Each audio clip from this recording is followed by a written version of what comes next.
Ada apa di 10 hari terakhir bulan Ramadan? Ini keterangan umum yang disampaikan oleh para ulama kita merujuk pada keterangan-keterangan yang utama, ya, yang paling menjadi rujukan bagi orang-orang Islam, yaitu dalam hadis-hadis Nabi Sallallahu Alaihi Wasallam tentang keutamaan 10 hari terakhir di bulan Ramadan. Apa itu? Ya, ada peluang untuk mendapatkan kemuliaan yang lebih besar yang tidak didapatkan teman-teman sekalian di hari-hari di luar Ramadan. Khususnya di waktu malamnya. Ya, di waktu malam. Malam. Ya. Saya mohon izin tidak bermaksud mengajari, tapi hanya berbagi saja ya, tentang pengertian dalam narasi Al-Quran dan dikuatkan nanti dengan kaidah-kaidah bahasa Arab.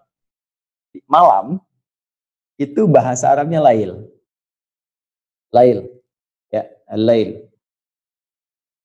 Karena itu di Al-Quran ada surat al-lail, ya, surat malam kan? Baik, jamaknya layali. Ya, wal-laili idza yaghsha. Malam. Jamaknya layali. Ya, turunannya bisa laili, lili, lela, leli. Nah, itu malam. Ya, kalau ada yang ikut dengan kita Ibu Leli, nah itu Ibu malam-malam. Baik. Kalau ada yang spesial di waktu itu, ya ada yang istimewa, maka rumusnya salah satunya di bahasa Arab diberikan sifat keistimewaannya. Tambahkan tak di ujungnya, tak marbutah. Ya, jadi yang tadinya lail, ya robah kalimatnya, lailnya tambah tak di ujungnya, jadi lailah gini. Lailah. Jadi kalau ada kalimat lailah, ya lailah itu beda dengan lail, tidak sama. Ya, karena di sini ada taknya, tak ini yang menunjuk satu keistimewaan ini yang tidak ditemukan di malam-malam biasa.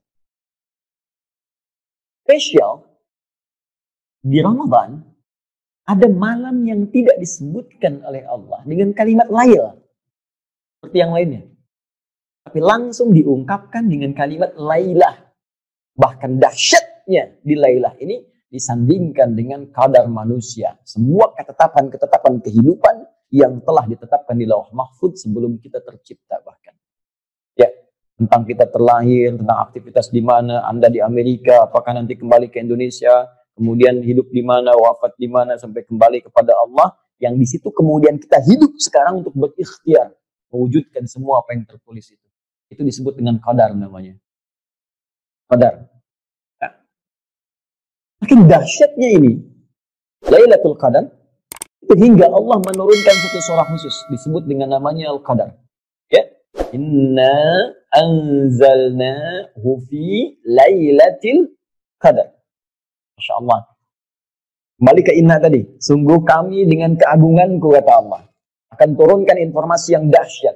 Apa di antara yang dahsyat itu? Anzalnahu, kami turunkan Al-Quran itu lailatul qadar. Fi lailatul qadar. Pada malam yang sangat istimewa, malam yang sangat menentukan. Kapan terjadi malam Al-Qadar ini? Apa keistimewaannya? Banyak riwayat menyebutkan di hadis-hadis, khususnya bab di hadis Muslim, ya, ada ditemukan. Bahkan beberapa riwayat Nabi menyampaikan, umumnya, secara umum, malam Al-Qadar itu sering dipersepsikan lewat narasi-narasi yang disampaikan Nabi itu di 10 hari terakhir di malam-malam Ramadan.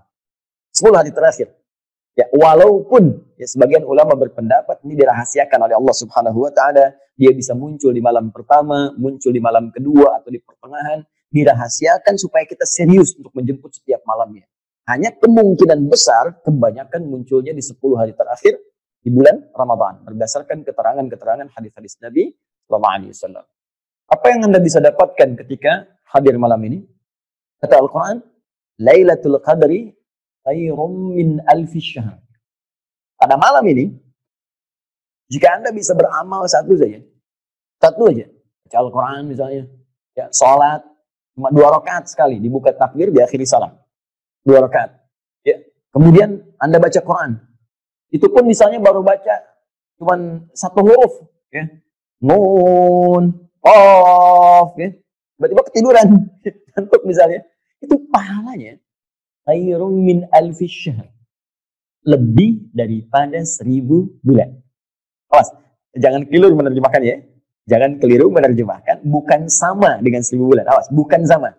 Khair itu lebih baik, lebih dari 1000 bulan. Allahu Akbar.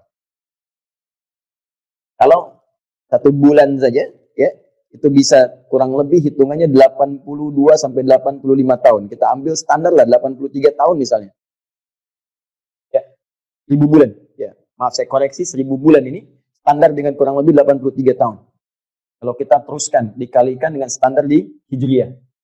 Allahu Akbar, artinya jika ada orang yang baca Quran nun satu huruf, itu nilainya sama dengan 83 tahun baca nun tanpa henti. Nun, nun, nun, nun. Bisa nggak teman-teman tuh?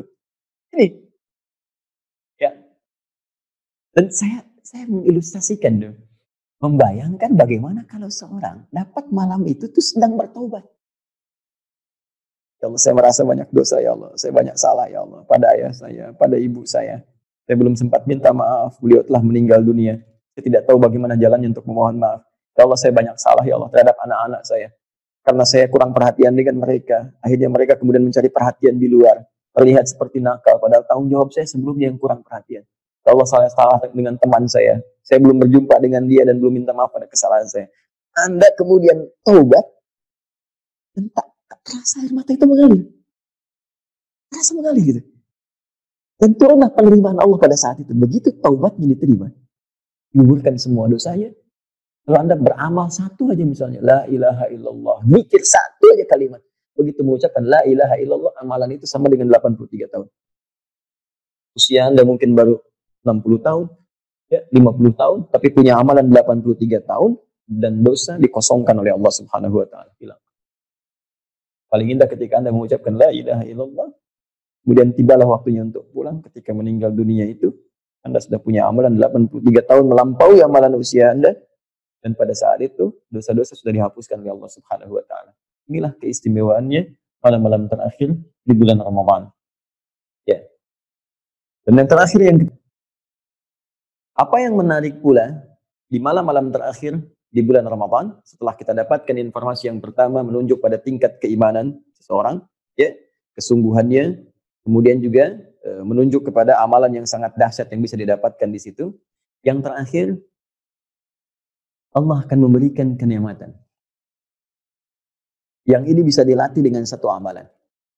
Dan amalan ini memang hanya disiapkan di 10 hari terakhir. Tidak ditemukan di 10 malam pertama, tidak juga di malam yang kedua, pertengahan kedua, tapi hanya akan Anda dapatkan di 10 malam terakhir. Amalan ini jika dikerjakan dengan benar, akan menghadirkan kenikmatan dalam kehidupan yang bisa dibawa ke ranah ibadah. Ya, juga muamalah. Kalau ibadah hubungan dengan Allah, garisnya vertikal, hablum minallah. Jadi kalau Anda sholat, nanti sholatnya nikmat, nggak pernah sama dengan sholat-sholat sebelumnya. Ya, kalau baca Al-Quran itu nikmat, nggak pernah sama dengan sebelumnya. Bisa fokus, enak, terarah, nggak bisa terganggu gitu kan. Terus kalau berhubungan dengan manusia, lapang. Menghadapi takdir itu enak, lapang. Ngelihat ada pandemi, saya mengamati yang terjadi di Amerika juga, di New York khususnya gitu kan. Bagaimana situasi COVID-19 ini kita hadapi, seperti apa. Namun demikian itu ujian juga untuk keimanan kita dalam tinjauan spiritual tentunya.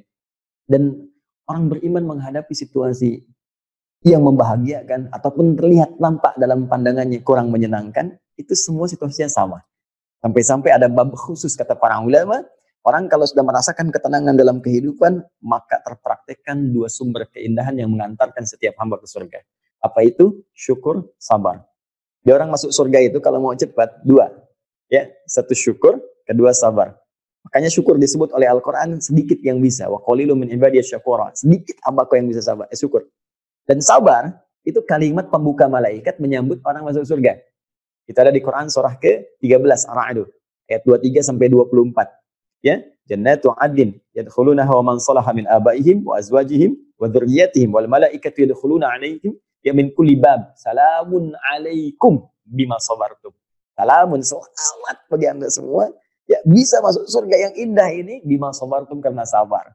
Jadi cuma ada 2, kalau enggak syukur, sabar. Dan syukur dipraktikkan ketika Allah titipkan nikmat kepada kita dalam bentuk yang bisa kita rasakan dengan kebahagiaan. Sedangkan sabar ketika Allah turunkan nikmat kepada kita dalam bentuk musibah yang kadang-kadang terasa tidak menyenangkan. Sebetulnya dua-duanya itu jalan ke surga. Ya, itu poinnya. Nah, bagaimana untuk bisa mendapatkan kelapangan ini sehingga bisa mempraktikkan syukur dan sabar? Salah satunya adalah latihan yang hanya diberikan fokusnya di 10 malam terakhir saja. Nah, dalam bahasa Arab, kalau Anda fokus pada sesuatu yang tak bisa dipalingkan kemanapun, ya, sehingga merasa kayak ada kenikmatan, saking nikmatnya nggak bisa fokus. Anda sedang nonton acara begini kan, terus dipanggil misalnya, "Ma," gak jawab. "Mama, sebentar." Tapi nengoknya begini sebentar. Itu fokus begini kan. Nah, itu disebut namanya akafa. Ya, ain, kaf, fa. Ain, ya, ain, kaf, fa. Begini. Oke. Orangnya disebut akif. Akif. Gini. Akif. Oke. Kalau banyak orang, ya nggak hanya Anda saja. Ya, di rumah ada 5 orang semuanya fokus, luar biasa, tak terpalingkan, merasa kenikmatan. Jadikan di ujungnya, akifun. Akifun. Misal, di zaman Nabi Ibrahim ada orang yang fokus terhadap patung-patung, sembahan berhala. Sampai saking fokusnya dipanggil susah nengok. Diingatkan marah-marah. Gitu kan? Itu ada di Quran surah ke-21, ayat ke-52. Ya. Mahadhi tamathilul lati antum laha akifun. Kata Ibrahim kepada bapaknya dan kepada kaumnya, masyarakat pada saat itu. Apa sih patung-patung ini sampai kalian begitu fokus? Aku ingatkan gak nengok-nengok. Aku sampaikan marah-marah, akif itu namanya. Ya. Baik, kalau Anda ingin melatih diri fokus sehingga terhubung hanya dengan Allah, nikmat gitu. Dan gak bisa diganggu orang. Ya, saat sedang senang, kita pun nyaman sedekah, nyaman ini, nggak ada riya, nggak diganggu orang. Sedang sholat enak, nikmat, dicela orang juga, alhamdulillah. Memang setiap manusia punya aib untuk dicela. Perasaan itu muncul saja dan terasa damai dalam kehidupan. Nah itu teman-teman sekalian, sikapnya akif. Akafa. Kalau Anda ingin berlatih untuk mendapatkan itu, maka tambah hamzah di depannya. Ya, hamzah wasal. Di akafa, aku sebentar ini. Ya. Akafa, tambah hamzah di sini. Ya, harakatnya jadikan kasrah, ini hilang jadi Kalau Anda ingin latihannya serius, sungguh-sungguh, ya berusaha sungguh-sungguh, ingin latihan sungguh-sungguh, tambah tak sebelum akhirnya. Ya, gini. Di maaf, jadi setelah ain, ya jadi istaf ada. Ya, tak di sini taknya, bukan sebelum akhir. Kalau sebelum akhir nanti syiddah. Ya, i'takafa. Ya, jadi cara mengartikannya usaha untuk sungguh-sungguh fokus terhadap sesuatu.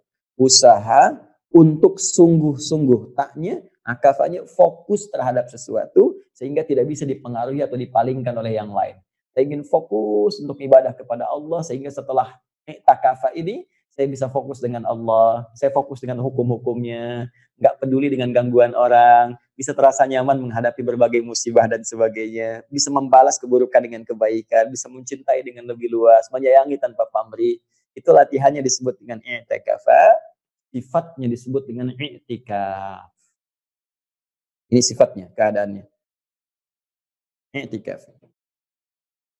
Nah, jadi yang ketiga, di 10 malam terakhir Ramadan, Anda akan mendapatkan sebuah latihan dengan fokus yang sangat luar biasa.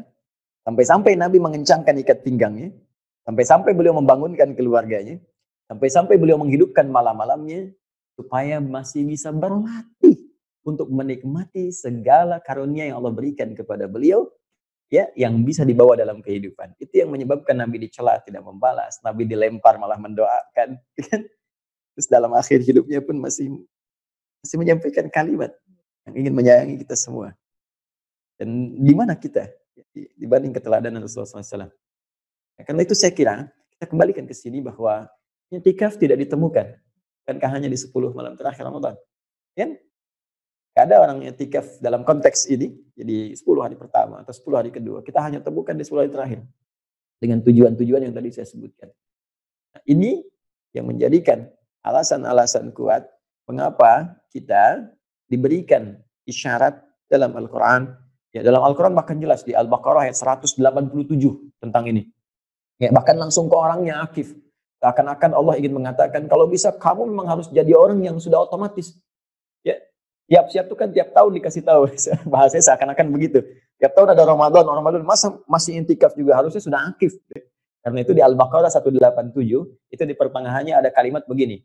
Wa antum akifuna fil masajid. Ya, wala tubashiruhunna wa antum akifuna fil masajid. Ya, bahkan saking pentingnya ini kata Allah, kalau kamu pun ada hasrat untuk bercumbu dengan istri, dengan pasangan hidupku, kalau bisa tunda dulu lah kalau sedang itikaf di masjid. Saking pentingnya. Ya, saking pentingnya ibadah ini. Nah, jadi teman-teman sekalian, ini yang menjadikan alasan kita mengurai tentang pentingnya hari-hari terakhir di bulan Ramadan. Kemudian ada apa di hari-hari terakhir ini? Ya, ini yang telah kita uraikan.